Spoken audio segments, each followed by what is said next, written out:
Hello et bienvenue dans une nouvelle vidéo. Aujourd'hui on se retrouve pour notre Volaille by It hebdomadaire. Comme chaque semaine, donc, je me rends sur différents comptes Instagram pour aller checker les dernières nouveautés, sorties, annonces en termes de make-up, skincare, beauté de manière générale et je vous donne mon avis. On commence comme toujours avec la page Insta de Trendmood. On a un nouveau produit chez Hendash. Ce sont les Gradient Highlighters. On a 3 teintes, je vois pas le prix. Hendash, il me semble qu'à un moment donné c'était disponible sur Cult, mais je sais pas si c'est encore le cas. Sur Beauty Bay, je sais plus. C'est la marque du make-up artist Hendash qui a sorti quelques produits, pas encore beaucoup j'ai l'impression, ou alors c'est juste qu'on n'en entend pas trop parler. Cette fois-ci, il sort des highlighters. C'est une formulation hybride gel à poudre et ça a l'air très joli. Ça a l'air de me faire assez penser à certains highlighters que j'ai testés du site YesStyle, donc de marques un petit peu plutôt coréennes. Ouais, ça a l'air d'être une texture un peu du même genre, avoir un fini lumineux forcément, un highlighter, mais un lumineux très joli, très intéressant. Je dirais que ce qui me chagrine un petit peu, moi personnellement, ce sont les couleurs, parce que bon, il y en a un qui est bronze, qui est trop foncé. Le blanc, alors si je vois bien, c'est un blanc mais qui a des reflets dorés, mais ça risque d'être un petit peu trop blanc quand même pour moi, j'en ai déjà des similaires. Et l'autre, il a l'air un petit peu, peut-être un petit peu trop pêche, il m'en aurait fallu un vraiment juste un peu champagne. Or là, j'ai pas l'impression que c'est le cas. Bon, après, c'est des photos, c'est toujours compliqué de se faire une idée. En plus, apparemment, il y a quand même un petit peu de reflets. C'est le genre de produit où je serais surtout très curieuse de les swatcher en magasin, de voir un petit peu à quoi ils ressemblent. Et malheureusement, je vais pas les trouver en magasin, en tout cas pas là près de chez moi. Mais c'est joli, ça a l'air très joli. C'est pas une marque qui m'intéresse particulièrement. Je pourrais être curieuse, mais je vous dis, je préférais tester les textures et c'est pas possible pour le moment. Ensuite, chez MAC, on a une collection en édition limitée. Je vois même pas le nom de la collection. Ça inclut un highlighter liquide, des rouges à lèvres et un liner doré. Il n'y a rien là de bien particulier. Vous connaissez ma passion pour les rouges à lèvres MAC, ils sont là derrière moi, mais les éditions limitées, tout ça, ça m'intéresse pas particulièrement. Et puis là, je pense que j'ai ce qu'il me faut. Et là, oui, il n'y a rien de bien folichon, je trouve, dans cette collection. Ensuite, les collections pour les fêtes de Noël et de fin d'année 2024. On a déjà vu pas mal de trucs sortir. Certains, là que je vois, il me semble qu'on les a déjà vus. On va faire un petit récap. Là, c'est multimarque. Donc, on a tout d'abord des produits chez Dior. Ce sont des palettes. Et les palettes comme ça, surtout en édition limitée chez Dior, ça m'intéresse pas du tout. Contrairement à plein d'autres produits dans la marque. Chez Lancôme, on a des produits pour les lèvres, une palette, pareil, ça m'intéresse pas du tout. Et la marque, pour le coup, vraiment, m'intéresse pas non plus. Chez Laura Mercier, on a plein de petits kits, de mini ou de produits dans des packaging en édition limitée, mais des produits qui existent déjà. Alors ça peut toujours être intéressant quand les fêtes sont finies et qu'il reste de ces produits de stock dont ils vont se débarrasser, du coup ils vont les solder, et alors ça peut être intéressant parce qu'on peut se retrouver avec des produits Laura Mercier qui sont des produits de leur gamme permanente, mais juste parce qu'ils ont un packaging différent qu'ils pourront pas revendre, ils le vendent moins cher. Donc ça, faut quand même toujours un petit peu regarder, mais là comme ça à acheter maintenant, non, moi ça m'intéresse pas. Et alors chez Clé de Peau aussi, on a quelques produits. Clé de Peau, c'est hyper cher. C'est pas une marque que je pense acheter un jour. Donc il n'y a rien qui m'intéresse particulièrement. J'ai l'impression qu'on a déjà tout vu dans les lancements pour les fêtes, que tout a déjà été annoncé dans toutes les marques. Je me trompe sûrement parce qu'il y a beaucoup de marques de make-up, mais voilà, ça devient déjà redondant, le lancement pour les fêtes, alors qu'on est à peine en septembre. Il n'y a rien là pour le moment en tout cas qui m'intéresse particulièrement. En parlant de marques a priori assez chères qui ne m'intéressent pas non plus, on a un petit peu plus d'infos sur la marque cosmétique de la marque Céline, donc qui se lance dans les produits de beauté. Alors je trouve que les packaging, le look de la marque, ça fait un peu... Ça fait pas... Oui, ça fait chic, mais chic un petit peu rococo, vous voyez, chic un petit peu kitsch. Je trouve pas ça élégant. En fait, c'est ça. Je trouve pas que le packaging soit particulièrement élégant. Ça fait un peu...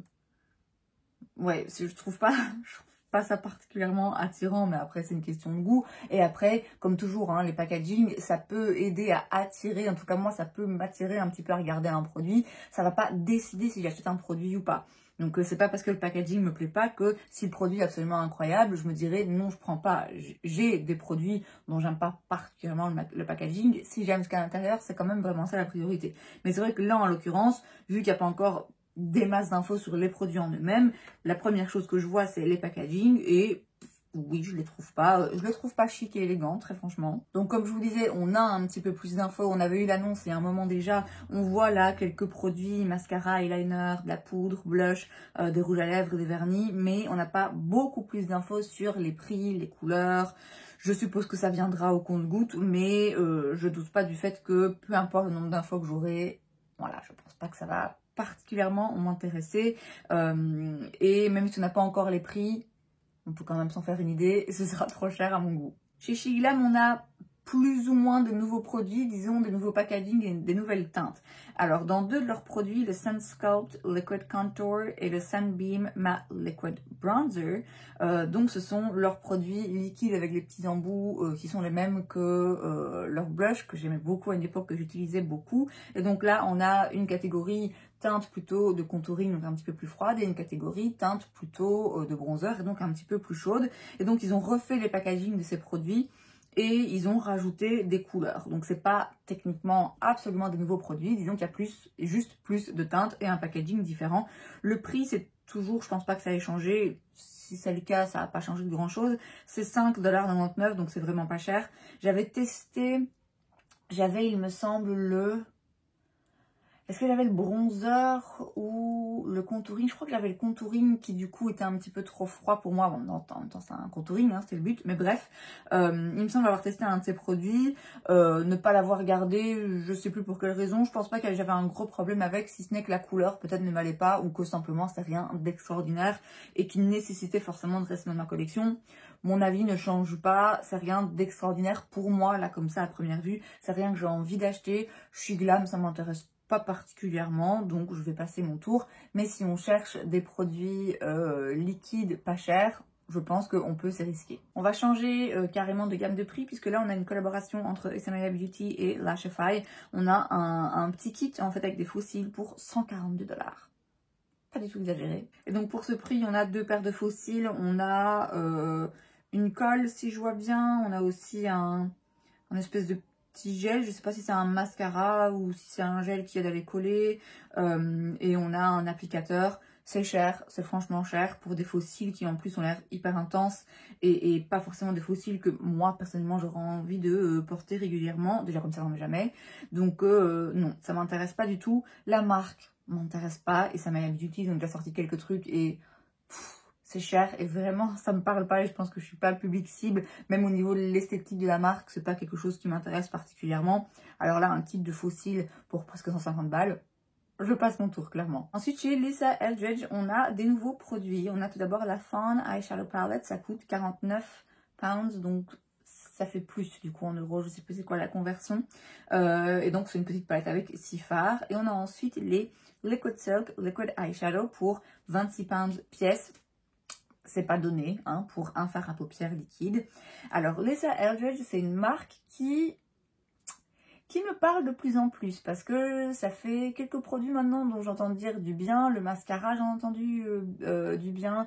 Le Skin Tint, donc un produit pour le teint très léger en couvrance mais qui apparemment est quand même suffisamment couvrant et qui est très joli sur la peau, j'en entends dire beaucoup de bien. C'est une marque qui, je sais, se vend chez Space NK au Royaume-Uni, mais je suis pas sûre, mais je pense que ça fait partie des marques qu'on peut pas se faire livrer en Belgique, parce que j'ai déjà été sur le site Space NK, sur lequel il y a pas mal de marques qui sont pas disponibles ailleurs, mais il y a certaines marques qui sont pas éligibles à l'envoi. Et donc il y a des marques où, en fait, si je veux me les faire livrer, ça ne passera pas. Je sais plus si Lisa Eldridge en fait partie ou pas. J'ai envie de vous dire que même si je pouvais me les faire livrer, le problème n'est pas tellement là. Le problème est dans le fait que c'est pas des produits qui sont forcément très bon marché et que donc je préférerais aller les voir en magasin et voir un petit peu à quoi ça ressemble avant de me décider pour voir s'il y a quelque chose qui m'intéresserait dans la marque ou pas. Et pour ça, bah, du coup, il faudrait que j'aille à Londres. ce qui est plus ou moins prévu dans ma tête, mais pas encore officiellement. Mais bref, je m'égare. Ces produits, la palette de fard à paupières, non, elle m'intéresse pas. Les fards à paupières liquides, alors bizarrement, il m'intéresse. Ouais, il m'intéresse parce que ce genre de fard à paupières liquide, un peu longue tenue, mat, avec des teintes plutôt naturelles, où on peut juste le mettre vite fait dans le creux. En fait, c'est le genre de produit qui, théoriquement, ça m'intéresse. Je voudrais pouvoir les utiliser. Et en même temps, je peux pas m'empêcher de me dire que concrètement, je sais pas si vraiment je les utiliserais ou je me dirais ah, flemme, ou alors quitte à mettre un truc sur mes paupières, je mettrais plutôt un truc lumineux. C'est vrai que c'est ce que j'aurais plutôt tendance à faire. Je mets plus vraiment de fard à paupières. Ce que je mets, c'est des fards à paupières liquides, un petit peu pailletés comme ça. Là, ils sont mat, mais justement, ça changerait un petit peu. Je pense franchement que là, c'est pas tellement le produit qui me dit, parce que c'est pas le genre de produit de base qui m'intéresse, c'est plus la marque. C'est la marque qui m'intéresse et dont j'entends dire beaucoup de bien, donc forcément, je suis un petit peu curieuse et je prête un petit peu plus attention à ces lancements. Mais bon, ce sera pas pour tout de suite, de toute façon. Ensuite, chez Hello Taco, on a une nouvelle collection, c'est la Dark Academia Collection. Alors, il y a 2 kits différents. Il y a un premier bundle pour 45 $ et un autre pour 52 $. En tout, dans la collection, il y a donc 8 vernis. C'est rare qu'elle en sorte autant, d'habitude, c'est plutôt entre 4 et 6, il me semble, par collection, plus ou moins, ouais 5-6. C'est des vernis tout à fait dans le thème de l'automne, là, qui arrive. Très belle sélection de couleurs. On a 4 finis crème, donc du coup des vernis classiques, hein, sans paillettes. Et on a aussi 4 vernis avec des finis pailletés, avec différentes intensités de pailletés. La marque, donc les vernis, les crémeux c'est 12 $ et les autres pailletés spéciaux c'est 14 $. La marque, j'en ai déjà parlé quelques fois dans ces vidéos, vous I Buy It. C'est une marque de vernis que j'aime beaucoup. J'aime beaucoup déjà Christine Simply Nailogical, qui est la personne, la youtubeuse qui a créé cette marque. J'adorais ses vidéos. Je la suis un petit peu moins ces derniers temps, mais je l'aimais beaucoup. Elle fait vraiment les choses avec intégrité et c'est le cas de cette marque. J'ai quelques vernis de la marque que j'aime beaucoup. Je voudrais en acheter plus parce que j'aime beaucoup les vernis et parce que j'aime beaucoup la marque. Mais je ne le fais pas parce que c'est basé au Canada ou aux États-Unis. Elle est canadienne, mais peut-être bien que la marque envoie des États-Unis. Mais bref, il y a le risque en fait d'avoir des frais de port, quoi qu'il arrive, et des frais de douane surtout. C'est un risque que j'ai pas forcément envie de prendre, surtout que vous le savez, moi j'achète les vernis chez Catrice qui sont très bien aussi et qui coûtent 3-4 €. Alors il n'y a pas les mêmes finis. Clairement, si je veux des vernis hyper pailletés, hyper intenses, il n'y a pas mieux que Hello Taco, mais voilà, en l'occurrence, je vous dis, je suis pas prête de prendre le risque de payer des frais de douane monstrueux. Mais si vous voulez prendre ce risque, franchement, je vous recommande cette marque. Elle fait des très belles couleurs, des finis magnifiques. Tout dans les collections, c'est hyper bien pensé. Et en plus, c'est vraiment une personne, je vous dis, qui fait les choses avec intégrité. Donc, c'est une marque que j'aime beaucoup, mais voilà, c'est pas une marque malheureusement que j'achète à cause des frais de douane. Ensuite, chez Juvia's Place, on a le nouveau Magic PH Color Change Lip Gloss. C'est donc un gloss qui réagit au pH de votre peau. Écoutez, c'est le genre de produit à lèvres, je trouve que quand on en a un, on les a tous. Donc, vu que j'en ai, et je peux pas dire que je les utilise déjà hyper souvent, parce qu'en vrai, je suis pas tellement fan, je suis pas toujours fan de la couleur rosée que ça donne. Non, clairement, j'en ai pas besoin. Est-ce qu'on a le prix? Je vois pas le prix de celui-ci. Juvia's Place, c'est pas une marque particulièrement chère. C'est pas la moins chère non plus. Je sais même pas où ça se trouve par chez nous. Il me semble qu'à un moment donné, c'était vendu sur Beauty Bay, mais il y a déjà pas mal de temps. Donc, c'est pas du tout ni un produit ni une marque qui m'intéresse là en ce moment. Chez Sephora, pour les fêtes, on a plein de petits sets qui ont l'air très intéressants, mais qui malheureusement, je pense qu'il n'y en a aucun qui va être disponible chez nous. Enfin, chez nous, c'est pas chez moi, en France, parce que à chaque fois, je vois dans les sets des marques qui ne se vendent pas chez Sephora France. Donc très rapidement, on a le Holiday Must-Haves pour 69 $. On a un petit peu de tout. Comme à chaque fois, faut regarder si ça vaut vraiment le coup ou pas par rapport aux produits qu'on a déjà et aux produits qu'on voudrait avoir en plus. On a ensuite le Bold and Blushing Set pour 42 $, où il y a ouais, des baumes et et des blushs. On a le Precious Pout Lip Set pour 54 $, donc là c'est des produits lèvres. Le Glitz and Glam Set, celui-là il coûte 45 $, il y a un petit peu de tout. Le Cozy and Clean pour 64 $, donc là il y a du make-up et du skincare dans des marques clean. Et enfin, on a le Perfume Sampler pour 95 $. Ça, c'est toujours intéressant parce qu'en fait, vous avez plein de petits échantillons de parfums. Et à l'intérieur, vous avez aussi un bon que vous pouvez échanger en fait pour acheter du coup le parfum de votre choix parmi tout cela. Donc ça permet de tester, c'est très bien à offrir du coup. Mais encore une fois, je vous dis, c'est pas disponible chez nous de toute façon.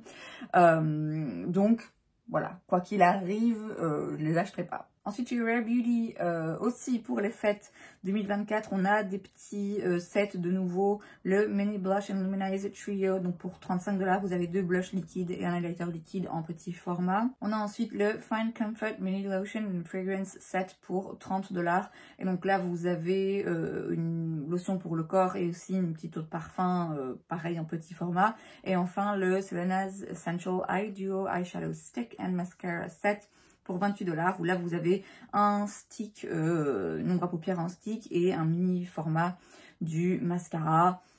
Il n'y a rien qui m'intéresse particulièrement là-dedans, mais je suis sûre que ça plaira à beaucoup de gens. C'est quand même sympa ces petits kits parce que ça permet de découvrir plusieurs produits de la marque en petit format sans du coup dépenser le prix plein. Mais comme à chaque fois, hein, avec ces kits et tous les autres, toujours bien regarder, est-ce que concrètement ça vaut vraiment le coup par rapport aux produits qu'on a déjà, aux produits qu'on veut vraiment essayer.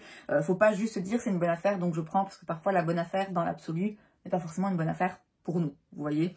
Mais je doute pas du fait que ça aura beaucoup de succès et que ça plaira à beaucoup de monde. Ensuite, chez One Size, on a un nouveau fond de teint et une nouvelle éponge. Donc l'éponge, elle coûte 19 $, le fond de teint 44 $. C'est le Turn Up the Base Full Beat Foundation.